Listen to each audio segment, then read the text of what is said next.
네, 글로벌 인사이트에 가보도록 하겠습니다. 오늘 이 시간은요, 브레인코리아 인베스트먼트 신승용 대표 나와 있습니다. 대표님 어서 오세요. 네, 안녕하십니까. 네. 자, 오늘 살펴볼 거는 어떤 기업들의 주가가 좀 오르고 있냐 이 트렌드인데 중국향 그 수출 비중이 높은 기업들 요즘에 좀 잘 나가고 있습니다. 뭐 여러 가지 모멘텀인데 일단 뭐 무역 합의는 됐죠. 네네. 예, 그리고 이제 무엇보다도 지준율 인하에 대한 흐름들도 있었고 또 최대 명절이 또 대기하고 있지 않습니까? 긍정적인 포인트가 있는데 네, 일단 뭐 앞으로 어떻게 될 거라고 보세요? 예, 지금 우리나라는 물론이고요. 미국 시장에서도 그렇고 유럽 시장에서도 그렇고 예. 글로벌 시장의 추세가 저는 한 지난주, 지지난주, 뭐 연초 들어서 연말 연초에는 일단 테크와 관련된 기업들에 대한 모멘텀이 전반적으로 시장의 흐름을 이끌어갔다라면 네. 이제 조금씩 좀 바톤 터치를 해나가는 그런 모습들이 나타나고 있다라는 부분 읽어보셔야 될 것 같습니다. 무슨 말씀이냐면요. 중국발, 그러니까 미국과 중국과의 1단계 무역 합의 서명, 뭐 지난밤에 있었죠. 이런 부분들이 점차적으로 미국과 중국 간의 갈등의 완화 소식과 맞물리게 되면서 실질적으로 미국의 경기 개선은 물론이고요. 중국의 그동안 상당 부분 눌렸던 부분에 대한 원상 복귀 가능성, 그렇게 되면서 전반적인 경기 개선과 같이 맞물리게 되는 그런 모습 나타나게 되면서 중국향 수출 비중이 높은 글로벌 기업들에 대한 관심이 그 언더버 뜨겁게 나타나고 있다라는 점. 뭐 일례를 들어서 미국에서도 마찬가지가 되겠습니다. 애플 컴퓨터 마찬가지고요. 테슬라 마찬가지고요. 물론 지난밤 애플 컴퓨터나 테슬라나 뭐 소위 말하는 나스닥에 있는 대다수의 기술 기업들의 다소간에 좀 차익 실현 매물 출회로 인해서 다소간에 좀 약보합세 마감한 것은 사실이었습니다. 하지만 그럼에도 불구하고 여전히 상승 추세는 지속되고 있다라는 점.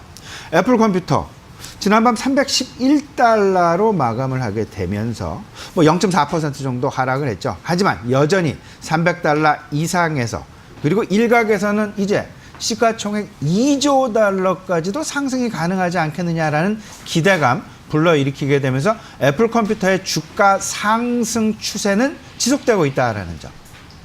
한편에 또 테슬라도 여기서 만만치 않은 그런 상황을 여전히 보여주고 있습니다. 테슬라 물론 지난밤 한 3% 넘는 좀 하락, 큰 폭의 좀 하락이 좀 있긴 했었습니다. 하지만 그럼에도 불구하고 주가 상승의 모멘텀이 특히나 작년 10월, 11월 들어부터 상당히 가파른 속도로 주가 상승의 모멘텀이 실질적으로 테슬라 주가에 나타나고 있다라는 점.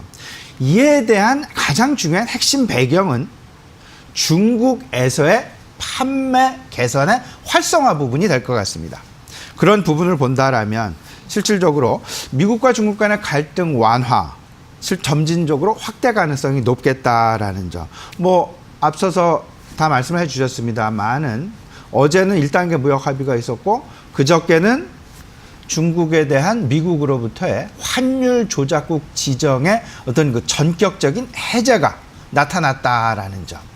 전반적으로 전체적으로 이제 그 긴장 완화 소식 우리 분명히 읽어볼 수 있을 것 같고 중국 역시 미국에 대해서도 우호적인 그런 반응을 내지는 약속을 계속 보여주고 있습니다. 농산물에 대한 400억 달러 구매 약속 그리고 에너지나 공산품이나 서비스라든지 2천억 달러어치를 추가적으로 구매하겠다라는 부분. 그리고 지난 1월 1일 금융시장에 대한 추가 개방을 단행했었고요. 앞으로도 더욱더 금융시장의 개방 속도는 빨라질 가능성이 높겠다 생각을 해봐야 될 것 같습니다. 이런 부분들로 인해서 미국과 중국 간의 무역 합의, 1단계 무역 합의 그리고 이제 2단계로의 진입, 결국은 위험자산 선호 현상이 강화가 되면서 신흥국 중심의 글로벌 유동성이 신흥국으로 상당히 빠른 속도로 유입이 될 가능성을 우리는 분명히 찾아봐야 되지 않겠느냐 말씀을 좀 드려보고요.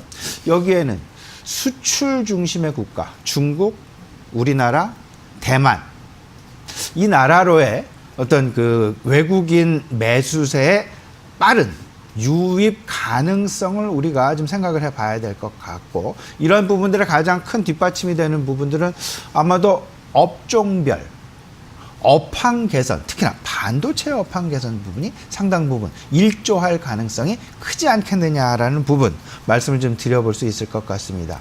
물론 최근 들어서 삼성전자나 SK 하이닉스 같은 경우 차익 매물출에 뭐 삼성전자 그럼에도 불구하고 6만 원을 돌파해 나가는 그런 모습, SK 하이닉스는 10만 원을 돌파해 나가는 그런 모습, 여전히 오늘도 또 한 번 그런 챌린징이 계속되지 않을까라는 말씀을 좀 드려보는데, 여기에 또 한 가지 우리가 중국발 모멘텀에 대해서 생각해야 될 것, 중국의 춘절 임박이 되겠습니다.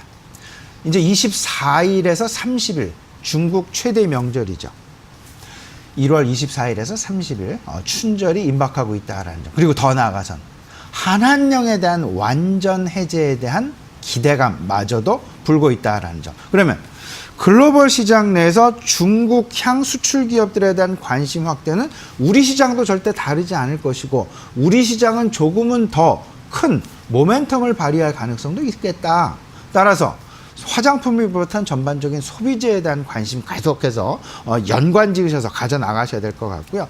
여행업종 마찬가지, 면세점 마찬가지, 그리고 아울러서 엔터테인먼트 업종까지 계속되는 어떤 그 중국 모멘텀의 관심, 미국 기업들의 움직임이나 유로존 기업들의 움직임이나 이런 부분들을 통해서 우리 시장으로 접목할 수 있는 매우 중요한 힌트가 되지 않을까 생각이 됩니다.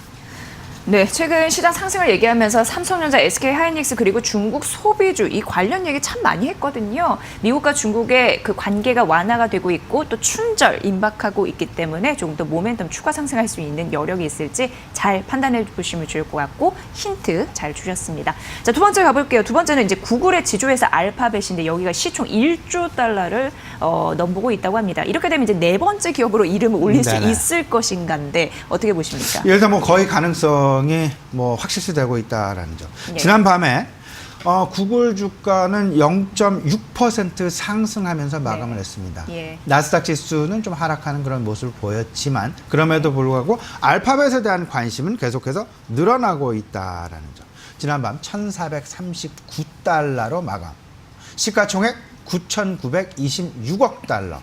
애플, 아마존, 마이크로소프트에 이어서 네 번째로 1조 달러 클럽에 유입될 가능성, 그 가입될 가능성 상당 부분 높다라는 점.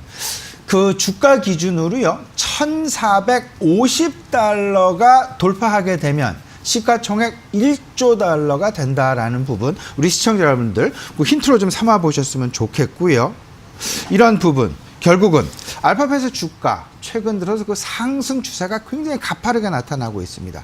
지금 그래프로 나가고 있습니다만 작년 6월 3일이었습니다. 가장 그 저점이 1,038달러였는데요. 1,038달러 대비해서 지금 1,439달러니까 약 38.6%나 지난 6개월 사이에 상승을 보이는 폭발적인 주가의 상승이 나타나는 그런 모습이 보였다라는 점. 근데 여기에 이제 앞으로 2월 3일 그들의 실적 발표도 지금 대기해 놓고 있는 그런 상황이 되겠습니다. 여기에 미국과 중국 간의 관계 개선 가능성이 계속 많아지고 있고, 이러다 보니까 추가적인 주가 상승에 대한 기대감은 지속될 가능성이 있겠다. 이러다 보니까 애플 컴퓨터, 그리고 아마존, 그리고 마이크로소프트, 그리고 알파벳, 구글까지 소위 말하는 마가 주식들에 대한 관심이 그 어느 때보다도 높아지고 있는 것, 이 부분을 우리 분명히 주시해 봐야 될 것 같고요. 그러면 마가 시대가 이제 열리게 됐는데, 그리고 시장의 상승을 계속해서 주도를 하고 있는데, 여기에 또 하나 페이스북도 우리가 계속 눈여겨봐야 되겠다.